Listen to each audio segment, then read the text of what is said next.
Hello बच्चों, एक बार आपका फिर स्वागत है हमारे इस चैनल पर।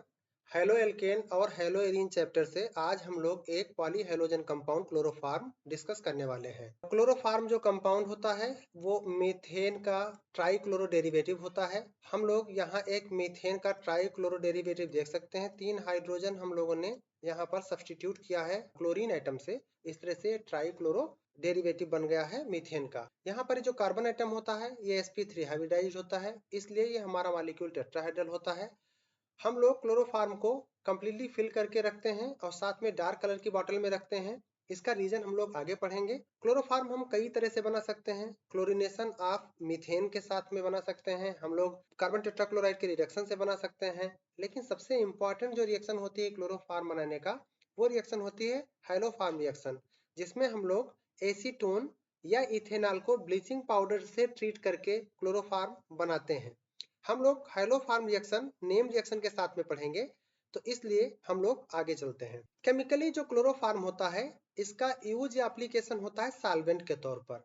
ये एक नॉन पोलर सॉल्वेंट है या थोड़ा स्लाइटली पोलर सॉल्वेंट है।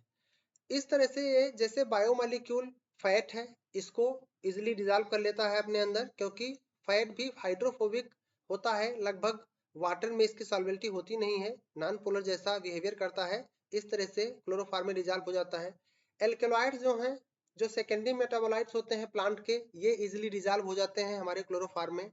आयोडीन जैसे इनऑर्गेनिक नॉन पोलर मॉलिक्यूल्स भी इजिली क्लोरोफार्म में डिजॉल्व हो जाते हैं। आज के दिनों में क्लोरोफार्म का यूज होता है, उसका एक बहुत बड़ा एप्लीकेशन है कि ये फ्रियान एक रेफ्रिजरेंट गैस बनाया जाता है, एक रेफ्रिजरेंट बनाने में यूज होता है। तो आज के दिनों में क्लोरोफार्म का उपयोग फ्रियान जैसे रेफ्रिजरेंट बनाने में होता है।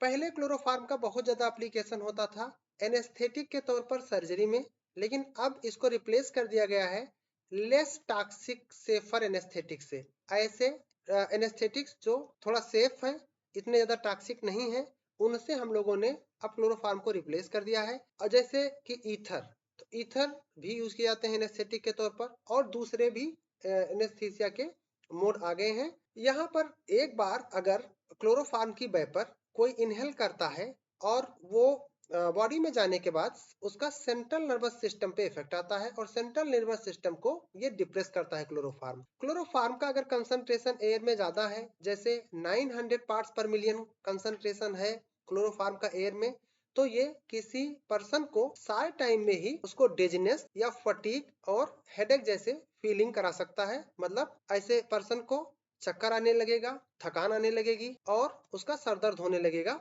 इस कंसंट्रेशन पर 900 पार्ट्स पर मिलियन। अगर क्लोरोफार्म का क्रॉनिक एक्सपोजर किसी पर्सन के साथ में है तो उसका लीवर डैमेज होने लगता है। इस तरह से क्लोरोफार्म एक हिपैटोटॉक्सिक एजेंट है, ये लीवर डैमेज करने लगता है और इसके बाद में किडनी पर इफेक्ट आता है, किडनी डैमेज होने लगता है। इसका कारण क्या होता है, क्लोरोफार्म लीवर के अंदर मेटाबोलाइज होकर के फास्जीन नाम का जहरीली गैस बनाता है। अब फास्जीन हम लोग यहाँ देख सकते हैं स्ट्रक्चर फास्जीन का, इसका फार्मूला है COCl2, इसका कार्बोनिल क्लोराइड नाम है। ये बनने लगती है हमारा क्लोरोफार्म नॉर्मली भी ऑक्सीडाइज होकर के फास्जीन ही बनाता है। अगर हम लोग क्लोरोफार्म को ऑक्सीजन प्रोवाइड कराएं या एयर प्रोवाइड कराएं जिसके अंदर ऑक्सीजन प्रेजेंट है, सनलाइट प्रोवाइड कराएं जिससे एनर्जी मिलेगी, तो ये हमारा फास्जीन गैस में कन्वर्ट हो जाता है। यही कारण है कि हम लोग इसको क्लोज्ड डार्क बॉटल में रखते हैं। डार्क कलर की बॉटल रखने से वहां लाइट नहीं पहुंच पाती है, और ये कंप्लीटली फिल रखते हैं, इसलिए एयर नहीं रहती है, और एयर ना होने से ऑक्सीजन नहीं मिलती है। तो हम लोग जब क्लोरोफार्म फिल करके रखते हैं स्टोरेज के टाइम पर, डार्क कलर की होनी चाहिए, और वो अगर जो है ब्राउन कलर की बॉटल यूज करते हैं, और साथ में यहाँ पर लाइट से प्रोटेक्ट करते हैं। क्लोरोफार्म का ऑक्सीडेशन होकर के जो पॉइजनस गैस कार्बोनिल क्लोराइड बनती है, इसका नाम फास्जीन है। हम लोगों को फास्फीन से यहाँ कंफ्यूज नहीं होना है। फास्फीन होती है फास्फोरस का हाइड्राइड, यानी ये भी एक जहरीली गैस है, लेकिन हम लोग कंफ्यूज नहीं होना। फास्जीन कार्बोनिल क्लोराइड है, COCl2 है। हाँ, एक बार अगर किसी क्लोरोफार्म सैंपल में फास्जीन गैस बन जाती है, या बनने से पहले हम लोग उसमें 1% इथाइल अल्कोहल ऐड करते हैं। इसका रीजन क्या होता है, इथाइल अल्कोहल हमारा कार्बोनिल क्लोराइड से एक रिएक्शन करके, जैसे यहाँ पर देखिए 2 HCl मॉलिक्यूल निकल जाएंगे और हमारा डाई इथाइल कार्बोनेट बन जाएगा। डाई इथाइल कार्बोनेट बन जाएगा।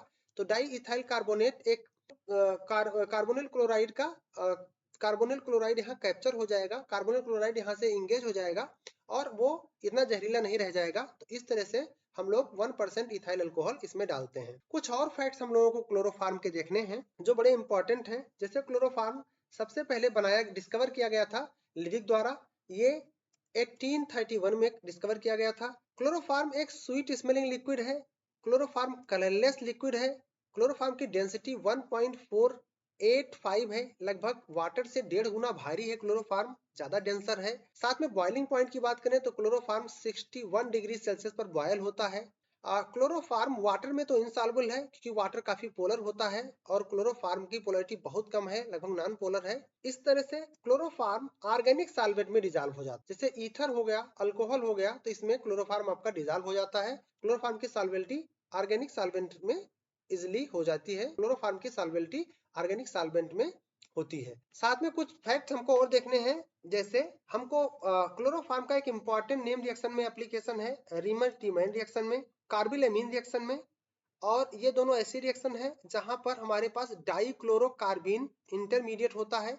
ये भी आपको याद करना है, बहुत इंपॉर्टेंट क्वेश्चन है। यहाँ पर आइसोसाइनाइड टेस्ट इसको कहते हैं, हम लोग प्राइमरी मीन के टेस्ट में इसको यूज करेंगे। साथ में हम लोग क्लोरीटोन इससे बना सकते हैं। जब हमारा क्लोरोफार्म एसीटोन से रिएक्शन करता है तो एक कंपाउंड बनता है क्लोरीटोन, जो एक ड्रग के तौर पर यूज किया जाता है। हम लोग इससे क्लोरोपिक्रिन बना सकते हैं। क्लोरोफार्म जब नाइट्रिक एसिड से रिएक्शन करता है तो एक इंसेक्टिसाइड क्लोरोपिक्रिन बनाता है। Thank you for watching, please subscribe my channel.